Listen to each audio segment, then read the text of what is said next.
So how are we influenced by culture? So, imagine yourself getting on a plane tonight, settling down to sleep, and waking up tomorrow in another country.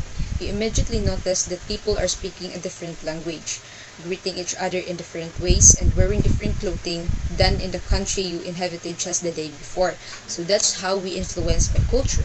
For all of our similarities as humans, we also exhibit a breathtaking diversity in the way we live our lives around the world. So now we'll begin by discussing cultural influences in general, and then, as we did in the previous section in biology, we'll use gender differences as a vehicle to explore cultural influences. So culture and behavior. Perhaps our most important similarity is our capacity to learn and adapt. For example, people from different culture may have distinct communication styles. In some culture, direct communication may be preferred, like gisugo ka sa imuhang kulig na ay gipa dungag na trabaho sa imuha, but you are busy, so imo sa gi-decline ang request kay gusto nimo tapuson sa ang imong gihabon na imong gibuhat na trabahon. While others, indirect communication may be common, like nangluod ka sa imong uyab or nalain ka sa imong uyab. Instead, imo siyang ingnon, imuha na noon siyang giaway. Diba? So, unya kay normal raman na sa ila di ay na mukalit lang ka og kahilom, mukalit lang ka og kasuko. Kay mo iyang nadak-an nga mo iyang nadak-an nga surroundings. So ihara kang ipasagdan kay mo ako bali ilang coping mechanism, pasagdan lang ka kung naglain imong buot. Dili ka suko-sukuhon. So, because though individuals' culture background can influence how they interpret and respond to social cues such as facial expressions, body language, or eye contact. Roy Baumeister's observation called Evolution Made Us for Culture suggests that humans are naturally inclined towards social and cultural thinking behavior. This means that humans are genetically wired to interact with others, form social groups, and adhere to a certain cultural norms and values. For example, a way in which evolution made us for culture is through our ability to communicate and share information. Ingon pa niya sa iya 2005 the book which entitled The Cultural Animal, quote-unquote, "Culture is what is special about human beings. Our ability has allowed us to develop complex cultural systems such as religion, art, music, and science. For example, language allows us to transmit information across generations so that knowledge and culture can be preserved and passed down. Nature therefore predisposes us to learn whatever culture we are born into. The cultural perspective highlights human adaptability." Cultural diversity. Cultural diversity refers to the presence of a variety of culture within a society or group. The diversity of our language, costumes, and expressive behavior confirms that much of our behavior is socially programmed, not hardwired. This means that our behavior daw kay most of our behavior kay na-adapt na to through socialization and dili ni siya genetically inhabited. So, yeah. Example, for an instance, someone from a collectivistic culture may prioritize group harmony and interdependence, while some individualistic culture may prioritize personal achievement and individual freedoms. This different perspective can influence how individuals communicate, solve problems, and make decisions. Another example is, in some culture, direct communication is preferred. Sama sa ako ang example sa culture and behavior. No? While in others, indirect communication is common. But understanding these differences can help minimize misunderstanding and improve intercultural interaction, because cultural diversity influences individuals' perspective, stereotypes, intergroup relation, communication styles, and opportunity for learning, understanding, and embracing cultural diversity. And it can lead us to more inclusive societies, improved communication, and enhanced intercultural understanding. So, as we work, play, and live with people from diverse cultural backgrounds, it helps to understand how our culture influence us and how our culture differ. Achieving peace requires appreciation to both of our genuine differences and our deep similarities. Norms or expected behaviors. Cultural norms are the unwritten rules or expectations that guide people's behavior within a particular cultural group. For example, in some culture, it is considered rude to eat with your hands, while in others, it is perfectly acceptable. These cultural norms surrounding table etiquette help to define what is considered appropriate and help people to interact with each other smoothly. So, culture varies in their norms. Individual choices, individual choices, expressiveness, punctuality, rule breaking, and personal space. So, example, individual choices kay.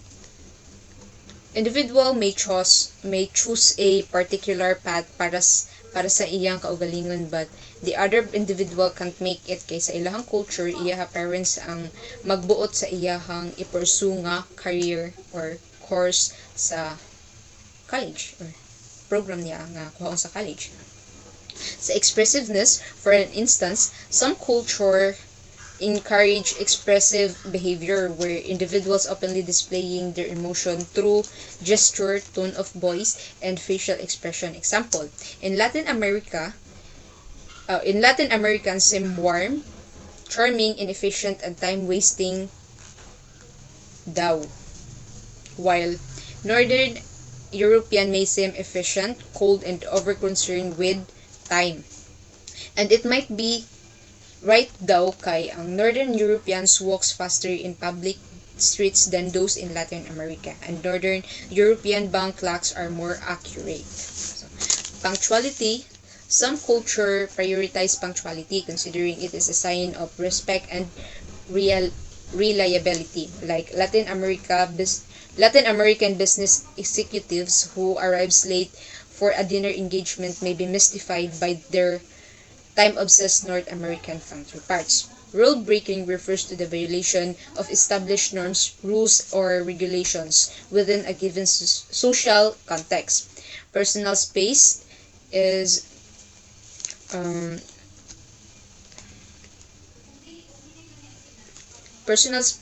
in crowded urban areas. Individuals may be more accustomed to having their personal space invaded, while in rural or less populated areas, people may value larger personal space bubbles.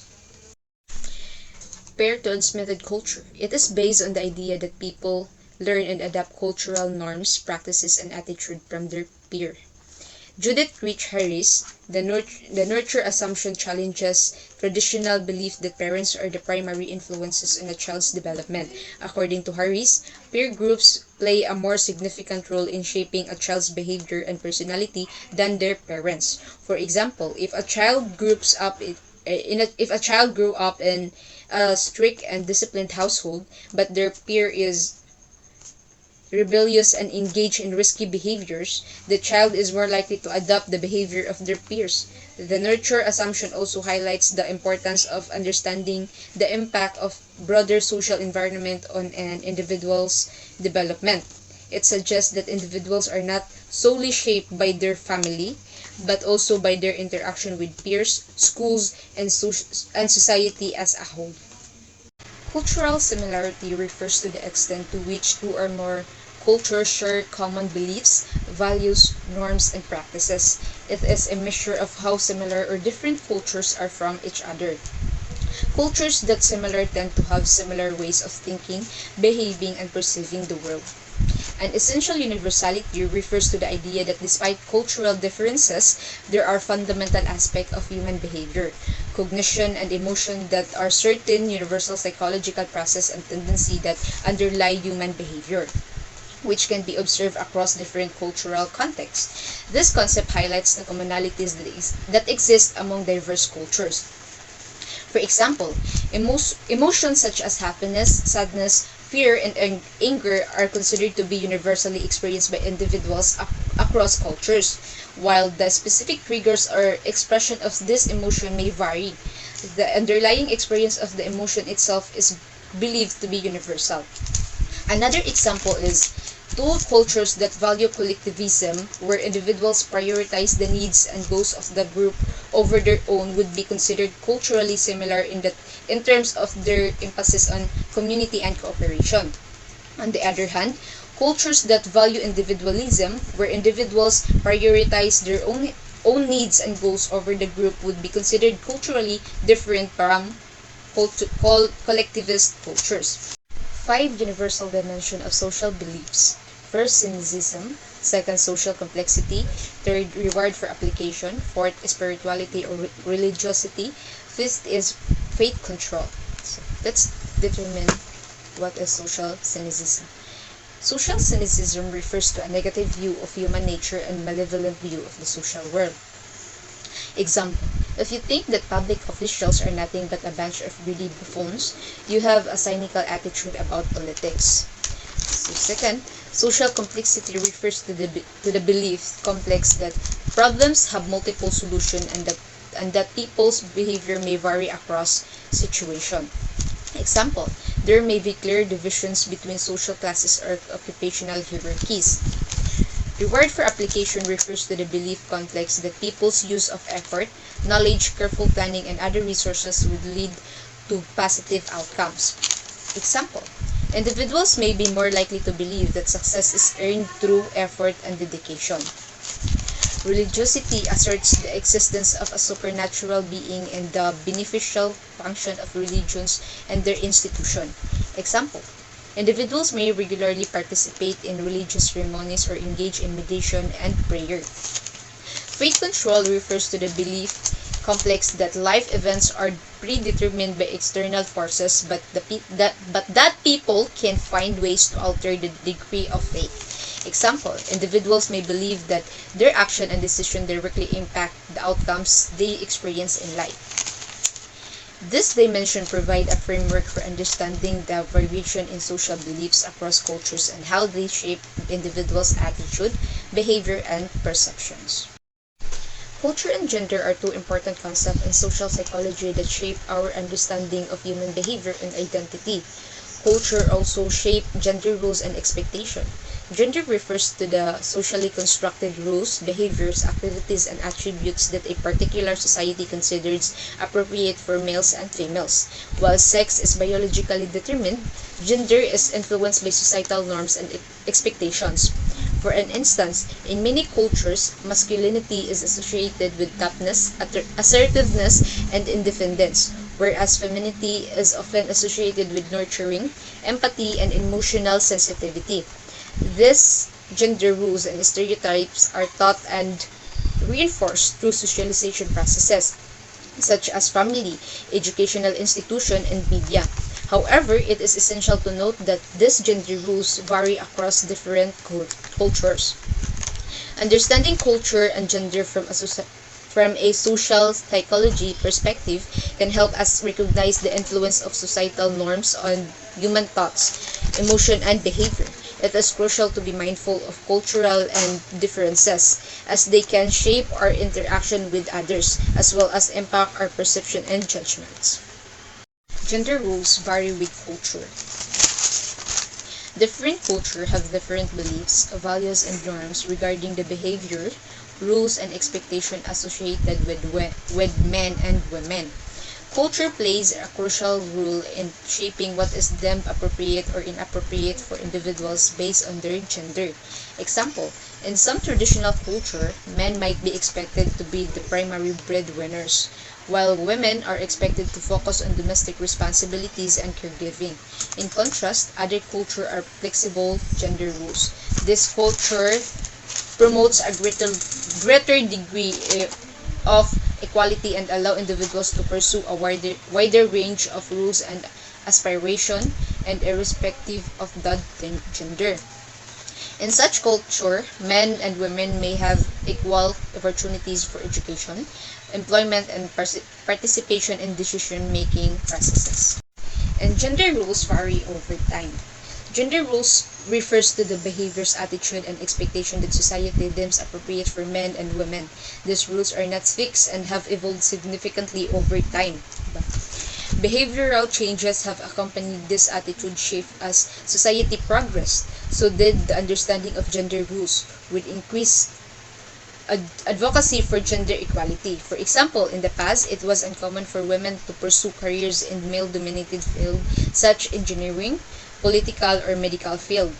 Pero karon, tungod sa changing attitude, more women are encouraged to pursue their career aspiration, breaking traditional gender stereotypes. So, this shift has been possible through role modeling, where seeing successful women in traditional male-dominated industries motivates and inspires others to do the same. Example, when a law in India reserved leadership position in some villages for women, girls become more likely to aspire to higher education and careers compared to the villagers without role models. Same sab sa laki, gitagaan na sila pagtagad kay unlike sa una nga ang expectation sa ilaha kay breadwinner sila, like sila ang mo provide, sila ang mo trabaho nga nay economic income. Karon they are encouraged to involve themselves in nurturing and caregiving roles. So, gender roles have shifted considerably over the decades due to societal changes. However, the understanding and acceptance of diverse gender identities such as transgender and non-binary individuals has further challenged and expanded traditional gender roles, leading to more inclusive and diverse perspectives on gender. But there is now a greater flexibility in expressing one's gender identity and more acceptance for individuals who challenge traditional gender stereotypes.